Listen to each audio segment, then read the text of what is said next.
Hey guys, it's Raul again, and today I will be sharing with you a little book haul. So I haven't done one of these on my channel in a long time, and I was going through my shelves. I told myself I hadn't really picked up many books in 2020, so I would just do kind of a whole year's worth of books that I picked up. But there are quite a few books that I have picked up in 2020, so I figured this was a good opportunity to share those with you guys. I'm pretty sure I'm missing a couple of books here and there that I picked up throughout the year.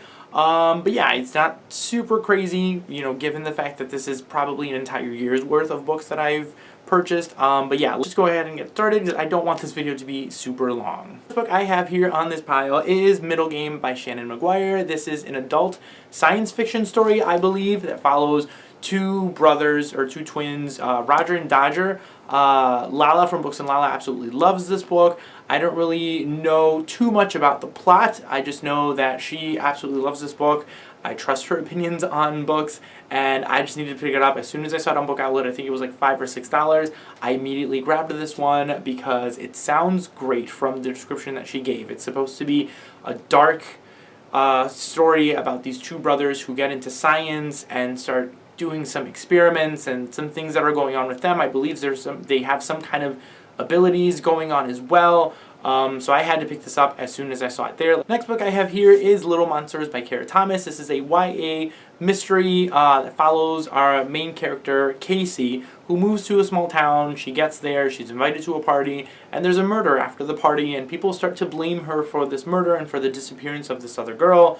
That is all really I needed to know about this book. This is one that I picked up at Books A Million last time I was there. It was very cheap in their bargain section, so I immediately picked it up when I saw that it was a YA mystery thriller, because I always like picking up YA mysteries, especially if I can get some that are fairly inexpensive, because I tend to enjoy a lot of YA mystery thrillers, so this is one that I had to pick up while I was there. The next book I have here is the third book in the Crowns of Crosswell series, The Words of the Wandering by D.E. Knight. This is currently one of my favorite middle grade series that are currently running. Like I said, this is the third book. I believe there's a fourth and final book that's supposed to be coming out sometime next year, but I absolutely love this series. It follows our main character, Ivy Lovely, who goes to a magical school, finds out there are certain things going on, has to now find these items to restore power to a queen. It's very interesting, very whimsical and magical. I feel like if you read a lot of middle grade stories, it might feel a little bit repetitive. I don't read tons of middle grade, so this to me is just great. It feels very whimsical and magical, dark at times, and I just absolutely love this series, and I'm super excited that I finally have the third book in this one. The next book I have here is Ruse by Cindy Pon. This is the second book in the Want series, duology. I'm not really sure how many books are supposed to be in this series. The first book, Want, I read a couple of years ago. It takes place in a futuristic version of Taipei. There's this corporation that is poisoning the air supply, but they're also selling these suits to the wealthy to be able to breathe outside. So obviously the wealthy can purchase these suits and breathe and live normal lives within these suits, while everybody else who cannot afford these is dying off because they're, you know, slowly being poisoned by the air that they're breathing. Our main character in this series falls in love with the daughter of the head of this corporation, and then things ensue. The second book follows a different character, or a side character, from that first book, and it's a continuation of the story. I'm really excited to have this one. I feel like I'm going to need to reread the first one before I can jump into this one, because I vaguely remember some of the plot points, but I really want to reread the first one before I jump into this one, because this is a series that is very enjoyable. The books are fairly short, so it's not going to be very hard for me to reread book one. I'm excited to have book two. This is, again, if you guys haven't checked this series out, if you guys enjoy YA dystopians that are different, this one is definitely one that I highly recommend. Like I said, it takes place in Taipei. All the characters are people of color. I really love this series. The next book I have here is one that I picked up at Barnes & Noble a few months back, and that is Internment by Samira Ahmed. This takes place in a near future United States, is what is said in the synopsis, where Muslim children are being put into internment camps. This one I feel like it deals with a lot of very heavy topics. Is one that I really need to be kind of in the mood for to read, because I feel like it's going to be very heavy. It's going to be a heavier read, heavier YA. I tend to really enjoy these sometimes because of the messages that they bring. I feel like these kinds of stories tell very important messages that a lot of us need to hear that aren't very familiar with other cultures. So this is one that I'm really excited to have. One that I hope to read at some point early 2021, because this is one that I feel like I'm really going to end up enjoying. Next two books I have here are part of a duology. I believe I picked these up sometime in my birthday around October, and that is Give the Dark My Love and Bid My Soul Farewell, both by Beth Revis. I've read one other book by Beth Revis, really loved it, so I've been meaning to pick up more by her. This is YA fantasy that follows necromancers, I believe. I've heard kind of mixed things about this series, but still one that I'm really curious about. Again, because I've read from the author before, and the synopsis itself sounds pretty interesting. You know, YA necromancy is interesting, so I'm really excited to have both of these. And this year I also picked up Speak by Laurie Halse Anderson. This is an older book. I feel like a lot of people at some point have read it either for school or whatever it may be. I have personally watched the movie, which I really enjoyed. So I'm just excited to have this one. This is another one. I don't feel like I'm going to run to read this one, but it's nice to have in my collection, especially because this is the newer kind of re-release of the cover that just recently came out about a year or so ago. So I'm excited to have this one. Another one that I found in the bargain bin, and I needed to have it for my collection. The next book I picked up was Sky in the Deep by Adrienne Young. This is one that I feel like was making the rounds on BookTube a couple of years ago. It follows a female Viking, and that alone sounds very interesting to me. I don't really know much more of the plot, but I feel like, you know, anything that revolves around Vikings is going to be darker and more brutal, and that's just something that I enjoy in my books, is just darker, kind of more gritty stories, and I feel like this is going to be one that is darker and grittier for YA, so I'm excited to have this one. Another one that I picked up in a bargain bin, and had to pick it up as soon as I saw this cover because it was familiar to me. And this one I picked up, I believe it was from my last book outlet order, but that was Blanca y Roja by Anne-Marie McLemore. Anne-Marie McLemore is very well known on BookTube. I've read one other book by her, The Weight of Feathers, which was her debut novel, which I really enjoyed, and I've been meaning to pick up more by them. And it's just, I don't know, this is supposed to be, I guess, a Swan Lake retelling that has a female-female romance in it. I've heard great things about their other books, and I've been meaning to pick up more by them, but for some reason just haven't. So I finally have another book by Anne-Marie McLemore, and really excited to get to this one. And the next book in this pile is one that I recently finished reading, and I believe it's the only book in this stack that I've actually read, and that is Frankly in Love by David Yoon. I got this one as a birthday gift. I really enjoyed it. I think I'm going to end up making a spoiler-free review on this one soon, so if I have posted it at this point, I will go ahead and link that down below. If you don't see it linked down below, it's probably because it hasn't gone up yet, but I am thinking about putting up a full review on this one. Really enjoyed this one. Follows Frank Lee, our main character. Has somewhat of a dilemma when he kind of falls in love with two different girls. I will leave it at there. Again, if you guys want more of my thoughts and more of the details on this plot, I will link my review down below. And another book I received for my birthday was Meme by Erin Starmer. This is another YA psychological thriller that follows a murder plot and these two main characters who are getting accused of this murder and, not trying to keep it a secret. I don't know really what's going on. The synopsis seemed very vague, but I saw this one somewhere. I don't remember where. I think it was in some kind of recommendation video or some kind of best of kind of video. I don't remember. I honestly don't remember where it was, but I ended up putting it on my Amazon wishlist and getting it for my birthday, so I'm excited. I'm saving this one for March Mystery Madness, which is one of the only readathons that I participate in on BookTube, so I'm excited to get to this one and see what it's all about. I want to go into this one fairly blindly because I feel like with YA mystery, psychological thrillers, it's just much more enjoyable to go in these books fairly blindly, so that's why I'm not really looking into more of the synopsis, just so I don't ruin it for myself. Also picked up The Nemesis by S.J. Kincaid, the third and final book in the Diabolic trilogy.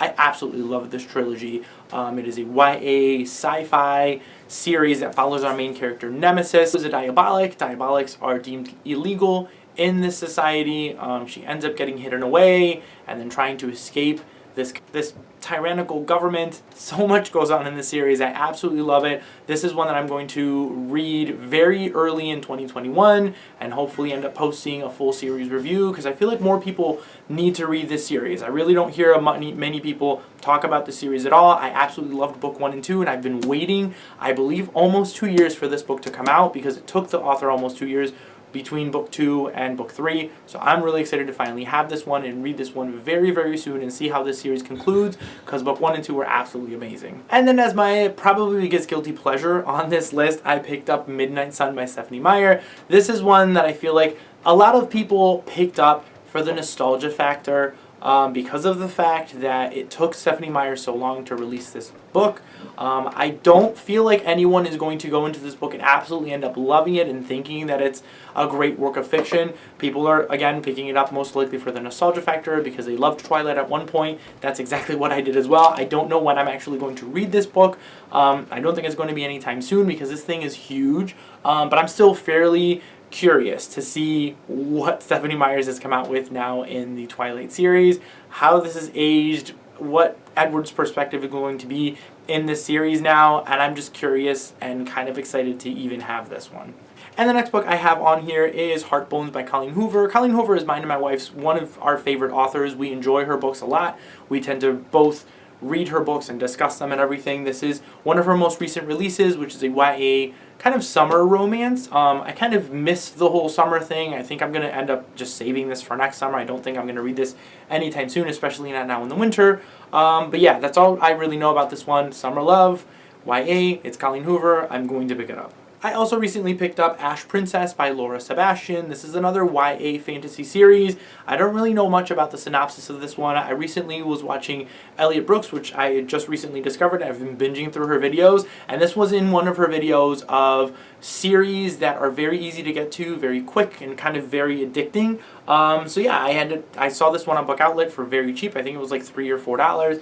And I ended up picking it up because, again, I need some books on my shelves that are going to be easy and very quick to get through and very addicting, even though they end up not being amazing reads. Sometimes you kind of need those palate cleanser type of books that you know are going to be quick, that you know are going to be addicting, to kind of get you through reading slumps or to get you through in between books or waiting for a new book to come out. You know, you'll just pick up kind of these quicker reads. Another one that I'm just excited for, and for some reason I've recently been more into fantasy or wanting to check out more fantasy, so this is one that draws my attention. I also picked up Lifelike by Jay Kristoff. This is the first book in the Lifelike trilogy, I believe it is. It's a YA sci-fi story. And this is one of those books that I remember reading the synopsis at one point. I believe it was somewhere on Goodreads. Ended up really being intrigued by it, and then now that I have the book, I don't really remember much of the details, and I kind of want to keep it that way with this one as well. The back of the book sounds really interesting, but still really doesn't give me many details. I know there's someone running away, some gangs trying to chase them, multiple people trying to go after other people. It's a little bit confusing from what the back of the book blurb says, but again, I want to keep it that way. I haven't really read anything by Jay Kristoff other than the Illuminate book, which he did with Amy Kaufman. So I've been wanting to read some of his solo stuff. I have the entire Nevernight Chronicles on my shelf, which I'm hoping to get to in 2021, but this is the first book in his other kind of YA series that he just recently completed, so excited to have this first one and check out and see what this one is all about. The next book I have here is the Cyborg Tinkerer by Meg Latour. This is Meg Latour's debut novel. This is an adult fantasy steampunk story that follows our main character who goes off to kind of this circus competition, falls in love with an acrobat, and also I believe the guy who's running the whole circus. So it's a love triangle with a female and a male within the love triangle. It sounds pretty cool. I heard that it's very romance heavy, but I've been following Meg Latour for a while with her, her YouTube channel and her Instagram and everything. So I've been really wanting to check this one out ever since I heard about it. It sounds really good. It sounds like it's going to be very fast-paced, again, very romance heavy. So I kind of have to be in the mood knowing that it's going to be romance heavy before I go into this one, because I don't tend to really love anything that's very romance heavy unless I'm in the mood. Every now and then I kind of like things that focus on romance, and because this is more of a steampunk fantasy as well, I feel like I'm going to enjoy this one too. So really excited to have this one. Again, it sounds great. I tend to really love love triangles when they're done really well, so let's see what happens here. And then I also picked up Dark Shores and Dark Skies by Danielle Jensen. This is a YA series that follows, I believe it's pirates, from what I can tell in the synopsis. And yeah, I mean, these covers are gorgeous. Another one that I just randomly picked up on Book Outlet because they were very cheap. I had to pick these up. Haven't really heard anything much more other than it being pirates. And again, gorgeous covers. I had to pick these up because gorgeous covers just call my name.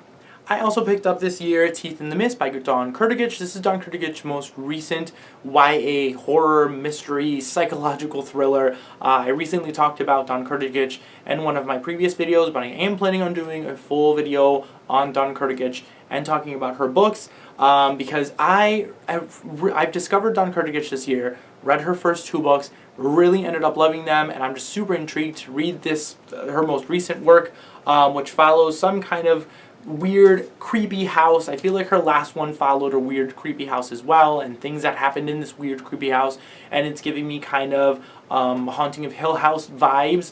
So I'm excited to check this one out. Again, another one that I don't know when I'm going to pick up. Maybe March Mystery Madness. I was thinking about picking it up fairly recently because I do want to do that video, highlighting all of her books and everything. So this is one that I'm super intrigued about. Again, I want to go into these fairly blindly. I'd like to go into YA mystery thrillers fairly blindly, so I'm excited to get into this one, and because I've just really been enjoying Don Kurtagich's writing recently. I also have The Triumphant by Leslie Livingston. This is the 3rd and final book in the Valiant trilogy. This follows female gladiators. I've been super intrigued about this series ever since I heard about it a while ago. I haven't really heard anybody talk about it. I finally have all 3 books in this one, so I'm hoping to start this one at some point next year, because I now have them all, and I've just, for some reason, have been really wanting to read grittier, darker, more violent stories. So I'm really excited about this one, because again, I've just been super intrigued by this series ever since I found out the first book was coming out.